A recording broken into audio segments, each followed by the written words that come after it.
majority and minority is one of the most important principles that you need to know about. What is it, you may ask? Well, the principle states that the minority is what stands out against the majority. Here are some very simple examples.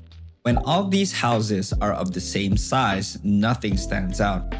However, when you make one of them taller, it stands out as it is the minority now against the majority shorter houses.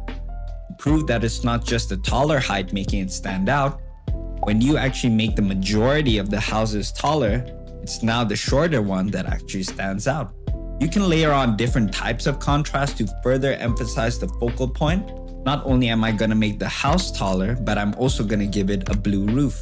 You can also keep this idea in mind when you want to create a hierarchy of different levels of contrast.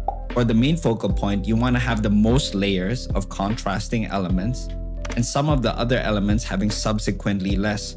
So you can create a gradual buildup or a gradual fall off of contrast so that the contrast between each element isn't too stark.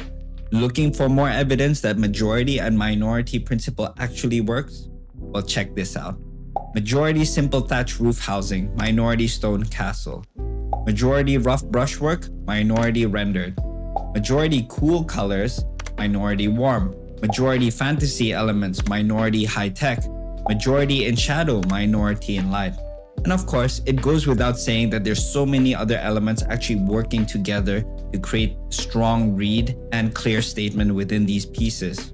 But the most important thing that I want you guys to take away from this is to be mindful about what the majority elements in your piece are and making sure that your focal point has elements that are in the minority.